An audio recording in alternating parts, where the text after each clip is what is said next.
বিসমিল্লাহির রহমানির রহিম। আমার সাথে আজকে যুক্ত আছেন আব্দুল রশিদ ভাই। আব্দুল রশিদ ভাই একজন দক্ষ পোনা ব্যবসায়ী। তিনি দীর্ঘদিন যাবত আমি ছোটবেলা থেকে দেখতেছি যে আমার আব্দুল রশিদ ভাই পোনা নিয়ে কারবার করেন। বিভিন্ন মাছ চাষীদের সাথে আলোচনা করে বিভিন্ন ধরনের পোনা তিনি সেল করে থাকেন। তো আমি তার কাছ থেকে আজকে জানতে চাইবো, 1 বিঘা পুকুরের জল করে 3 স্তরের মাছ আমরা জানি যে সেটিং করা হয়, সেটা কোনটা কতটুকু দেওয়া হয়, কিভাবে দেওয়া হয়, সেটি তার কাছ থেকে জানি। আব্দুল রশিদ ভাই, আসসালামু আলাইকুম। ওয়ালাইকুম আসসালাম। ভাই কেমন আছেন? আলহামদুলিল্লাহ ভালো আছি। ভালো আছেন তো? আছি আলহামদুলিল্লাহ। ভাই, আমি আপনার কাছে প্রথম প্রশ্ন হচ্ছে, 1 বিঘা পুকুরের জলাশয়ে মাছ সেটিং করি, আমরা কয় স্তরের মাছ সেটিং করি? মোটামুটি 3 স্তরের মাছ আমরা ওখানে setting করি। আপনার 3 স্তরের মাছ সম্পর্কে একটু বলেন। প্রথম স্তরে কি? প্রথম স্তরে যেরকম আপনার রুই মাছ যেটা আছে, এই রুই মাছ মোটামুটি 1 বিঘা জল করে আপনার 200 থেকে 250 দেওয়া যাবে, মোটামুটি half half KG size. KG size. আর যেটা সিলভার আছে ওরা আপনার 1 থেকে 150। সিলভারও কি উপরের স্তরের মাছ? হ্যাঁ, উপরের স্তরের মাছ। রুই মাছও উপরের স্তরের জি, মাছ। জি। সেকেন্ড স্তরে সেকেন্ড স্তর হচ্ছে যেমন আপনার গুলশা ট্যাংরা আছে, আপনার মাগুর আছে, আবার গুসি বায়াম আছে। এগুলো হচ্ছে আপনার দ্বিতীয় স্তরের মাছ। তৃতীয় স্তরের মাছ কি? তৃতীয় স্তরে বিশেষ করে আপনার ওটা হচ্ছে আপনার বাইম মাছ বলা যেতে পারে, ওটাই আর কি বেশি, বিশেষ করে তৃতীয় স্তরের বাইম মাছ। সাধারণ কি মাছ? বাইম আছে আপনার, বিশেষ করে বাইমটা, গুসি বাইমটাই আর কি তৃতীয় স্তরের। তাহলে গ্লাস গ্লাস ব্লাড এটা অল্প কিছু লাগে, তো এটা কোনো সব স্তরে বলা যায় এটা থাকে।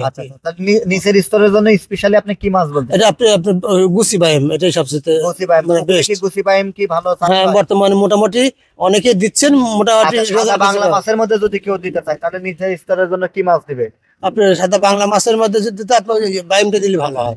আর গুলশা বাইম আর গুলশা দুটোই সবচেয়ে বেস্ট। আচ্ছা, কিন্তু লং টাইমের জন্য যদি চাষ করে, হয়তো বা দেখা যাচ্ছে যে 1 বছর চাষ করবে, অনেকে তো 6 মাসে চাষ করলেন করে না, কারণ আপনার যে পাঁচটা গোলসা করবেন 1 বছর করবে না, 6 মাস করলে ভালো রেজাল্ট আসবে না। কতটা রেজাল্ট ভালো আসে না, মোটামুটি 10 মাস 12 মাসের কমই আর কি। 10 থেকে 12 মাসের জন্য ভালো রেজাল্ট আসে। আচ্ছা, তাহলে আমাদের এই যে 1 বিঘা পুকুরে, তাহলে আপনি উপরের স্তরে কত কেজি মাছ দিতে বলতেছেন সর্বোচ্চ? 1 বিঘা পুকুরে ওই যে আপনার রুই বললাম আপনার 200 থেকে 250 পিস, 225 পিস, আর হচ্ছে সিলভার হচ্ছে 150 পিস। আচ্ছা, আর হয়তো আপনার 15-20টা কাতল কেজি সাইজ, হয়তো 10-15টা গ্লাস কাপ, 10-15টা ব্লাড কাপ।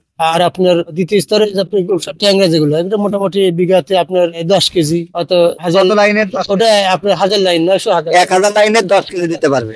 দিলে। আর আপনার তৃতীয় স্তরে যেটা হচ্ছে আপনার মাগুর কিংবা হচ্ছে আপনার গুসি বাইম। সুপ্রিয় দর্শক, আমরা আব্দুর রশিদ ভাইয়ের কাছ থেকে অনেক মূল্যবান তথ্য জানলাম, আমরা মাছ চাষ সম্পর্কে জানলাম। এখন আমরা একটু খাবার নিয়ে কথা বলবো। যে আমরা তো জানি যে শুরুতে আমরা যে পাবদা গুলশা যদি দিই, তাহলে প্রি স্টার্টার অর্থাৎ পাউডার ফরম্যাটের খাবারটা ভালো হয়। তো টিএম এগ্রো ফিশারিজের পাউডার খাবার আছে হচ্ছে মাইশা গ্রিন নামে আছে, বা নূর ন্যাচারাল নামে আমাদের পাউডার খাবারটা আছে, সেটা দেওয়া যেতে পারে। আর বড় মাছের জন্য বিকালের দিকে ভাসমান দিলে 2 বা 3 মিলি দেওয়া যেতে পারে, তাই না? 2 বা 3 মিলি দেওয়া যেতে পারে। আর পাউডার খাবার ছোট মাছের ক্ষেত্রে দেওয়া যেতে পারে। আচ্ছা, ডুবন্ত খাবার যদি দিতে চাই, সকালে ডুবন্ত খাবার দেওয়া ভালো না বিকেলে দেওয়া ভালো? আপনার অভিজ্ঞতা কি? ডুবন্ত খাবারটা সকালে দিলে ভালো হয়। খাবার স্ট্রেট করে দিলে বেশি ভালো হয়, তাই না? সেক্ষেত্রে অ্যামোনিয়া গ্যাস হওয়ার সম্ভাবনাটা কম থাকে আর কি। আচ্ছা, সুপ্রিয় দর্শক, আপনারা পুকুরে অবশ্যই খাবার স্ট্রে ব্যবহার করবেন, এতে করে খাবার অপচয় কম হবে এবং অ্যামোনিয়া গ্যাস হবে না, তাই না? আচ্ছা, সাশ্রয় হবে, খাবার সাশ্রয় হবে। তো যারা আজকে ভিডিও দেখলেন, আজকের video sponsor Maisha natural fish feed. Maisha natural fish ফিডের কিন্তু ভাসমান এবং ডুবন্ত 2 ফরম্যাটেরই খাবার পাওয়া যায়।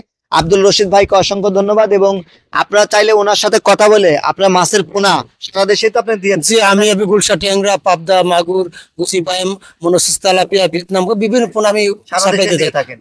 আচ্ছা, সারা দেশে দিয়ে থাকে। আপনারা চাইলে তার সাথে যোগাযোগ করতে পারবেন এবং আমাদের টেকনিশিয়ানের নাম্বার স্ক্রিনে দেওয়া থাকবে, আপনি তাদের সাথে যোগাযোগ করে মাছ চাষ সম্পর্কে জেনে নিতে পারবেন এবং মাছ সেটিং সম্পর্কে জেনে বুঝে আপনি মাছ সেটিং করতে পারবেন। সেই সঙ্গে টিএম এগ্রো ফিশারিজ এয়ারটর, মাছের মেডিসিন এবং মাছের খাদ্য আইটেম সবকিছুই কিন্তু বিক্রি করে থাকে। আপনারা চাইলে সেগুলো অর্ডার করে নিতে পারেন। ধন্যবাদ।